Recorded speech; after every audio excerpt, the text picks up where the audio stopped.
Jordan Belfort stole $200 million. He served 22 months. That's 1 month of prison for every $9 million stolen. But that's not the part that should make you angry. This is, after prison, he made more money than he ever did on Wall Street. From a book deal, a movie, and a speaking career where he charges $100,000 per event, teaching the exact techniques he used to steal from people. His victims, 1,513 of them, they got back $12 million of the $200 million he took. Most of that came from selling his stuff when they arrested him, not from him. So here is the real question. Did Jordan Belfort ever actually pay for what he did? And who decided he didn't have to? Now before we get to the book deal, the movie, the speaking career, you need to meet someone. Tom Pokorny. Tom lost $800,000 to Jordan Belfort's firm. He believes the financial stress cost him his marriage. Years later, when the movie came out, a reporter asked him what he thought about Hollywood turning Belfort's story into entertainment. He said this, 2 years for wrecking thousands of people's lives? He went away for 2 years. That's it. Tom is not alone. Steve Orton lost $68,500. Money he had saved for his child's college tuition. He won it back in mediation. Then Stratton filed for bankruptcy, and the money disappeared again. He won, and still lost. Dr. Alfred Witt, a retired dentist, lost $250,000. His life savings, gone. These are not Wall Street investors. These are ordinary people who answered a phone call from a kid in his 20s reading from a script in an office on Long Island. Not Wall Street, Long Island. That is what Stratton Oakmont actually was. Not the marble floors and champagne you saw in the movie. A room full of young people cold-calling strangers, selling stocks that were essentially worthless, stocks that Belfort and his partners already owned. They talked the price up, sold their own shares at the peak, and hung up, leaving 1,513 people holding nothing. But here is what makes this story different from every other financial crime story. It's not what Belfort did on those phones. It's what happened after he got caught. In 2003, Jordan Belfort stood in front of a judge. The charge, securities fraud and money laundering. The damage, $200 million stolen from 1,513 people. The sentence, 4 years. 4 years for $200 million. Do that math for a second. That is 1 year of prison for every $50 million stolen. But Belfort didn't serve 4 years. He served 22 months. Here is why. Belfort made a deal with the FBI. He would wear a wire, record his partners, hand them over. In exchange, his sentence got cut nearly in half. So the man who built the entire operation, who recruited every broker, who designed every scam, who made the most money, served less time than the people he betrayed. His co-founder Danny Porish got 4 years. Belfort got 22 months by selling out the people who trusted him, exactly the way he sold out the people on the phone. Same man, same move, different victims. And when he walked out of prison in 2006, he owed $110 million to 1,513 people. The court ordered him to pay 50% of everything he earned, until the debt was cleared. Sounds reasonable, until you hear what happened next. Taft Correctional Institution, California,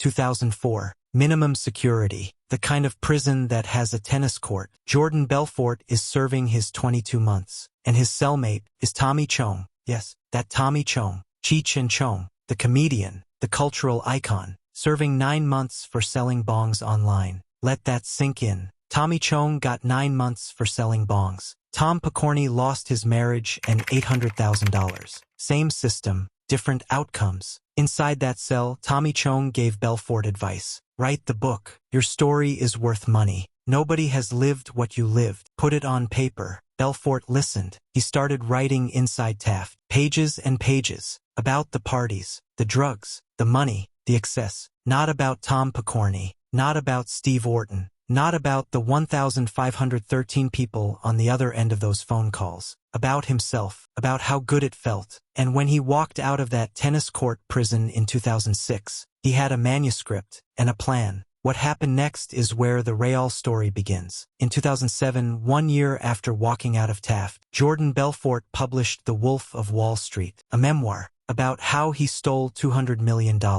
Written by the man who stole it, published by one of the biggest houses in the world, for a $500,000 advance. $500,000, paid to Jordan Belfort, while he owed his victims $110 million.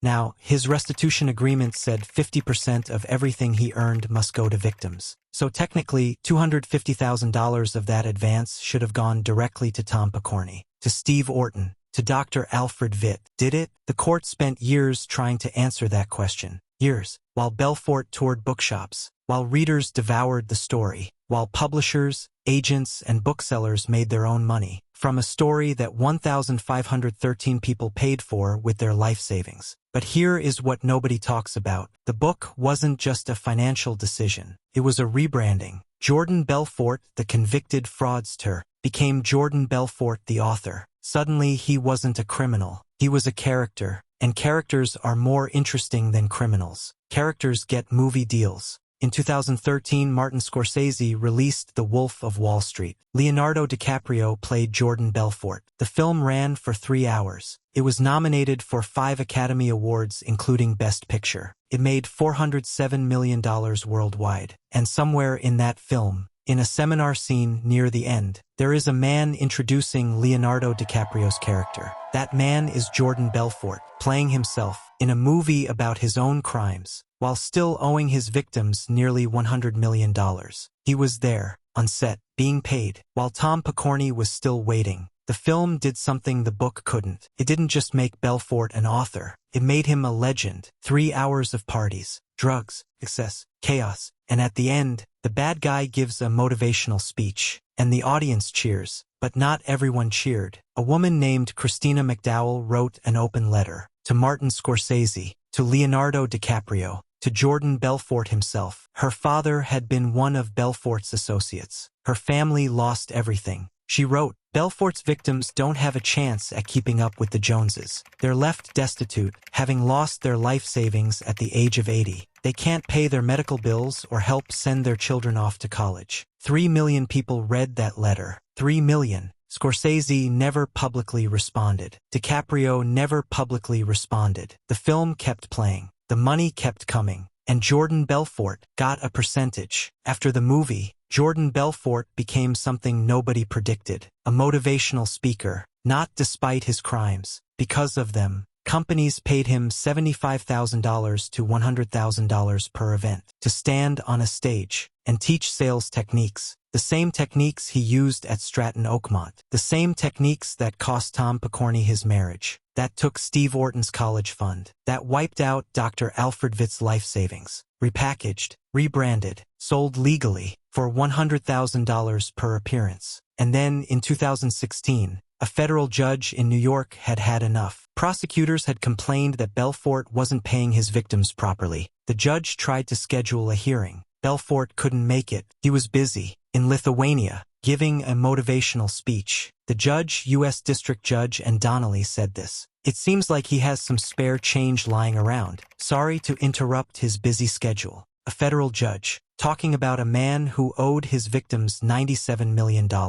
In Lithuania, getting paid to talk. But here is the number that puts everything into perspective. His restitution agreement required him to pay a minimum of $10,000 per month to his victims. $10,000 per month, $120,000 per year. He still owed $97 million at that point. At that pace, Jordan Belfort would be 133 years old before his debt was fully repaid. 133. He is 63 years old. The math is not complicated. The victims will never see that money. And the system, the legal system that set the terms, already knew that. So why does this keep happening? Not just to Jordan Belfort, to almost every white-collar criminal in history. The answer is not corruption. It is not incompetence. It is something much more fundamental, something built into how human brains process certain kinds of people. Psychologists call it the halo effect. Here is how it works. When someone is charming, well-dressed, confident, articulate, our brains automatically assume they are also trustworthy, competent, legitimate. We cannot help it. It happens before conscious thought, before judgment, before reason. Jordan Belfort walked into rooms and people felt safe. Not because he was safe, because he looked and sounded like someone who was. And the halo effect doesn't just affect investors on the phone. It affects judges, prosecutors, publishers, film directors, audiences, all of us. Research confirms what common sense already suspects. A person who brandishes a knife to steal a roll of quarters from a laundry room may face significantly more prison time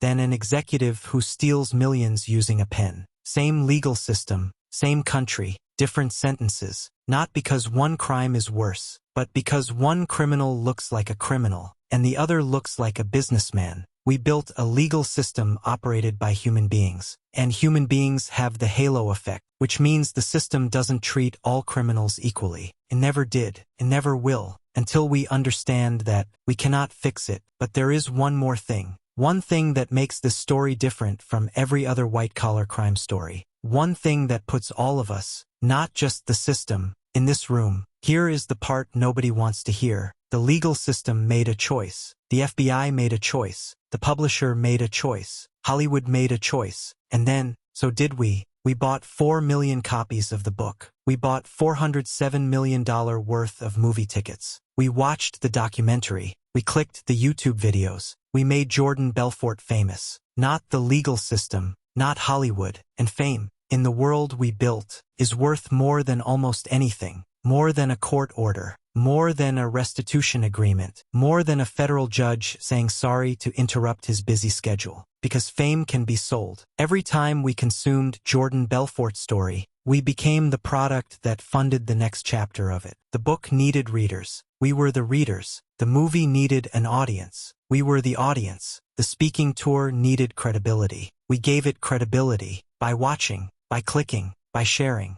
Not because the system failed, because we keep showing up. So here is what this story is actually about. Not Jordan Belfort. Jordan Belfort is just the clearest example. This story is about what happens when a society decides, consciously or not, that certain crimes are entertainment, that certain criminals are characters, that infamy and fame are the same thing, and that attention can be converted into money, faster than justice can convert crime into consequences. Tom Picorni lost $800,000. He is still waiting. Jordan Belfort is 63 years old. At $10,000 a month, he will be 133 before the debt is cleared. The system that was supposed to fix that set terms it already knew couldn't be met. The publishers that were supposed to inform us paid him to entertain us instead. Hollywood that was supposed to tell the truth made him a legend instead. And we, who were supposed to be the audience, became the engine. The real scam was never the stocks. The stocks were just the beginning. The real scam was everything that came after. The book that paid him while his victims waited. The movie that made him famous while his victims were invisible. The speaking tour that lets him sell the crime legally. And the attention economy that made all of it possible. Jordan Belfort didn't beat the system. He understood something about the system that most of us still don't. That, in the world we built, the story of a crime is worth more than the crime itself. And the people who tell the best stories get paid, regardless of who they stole from, regardless of who is still waiting. Tom Picorni is still waiting.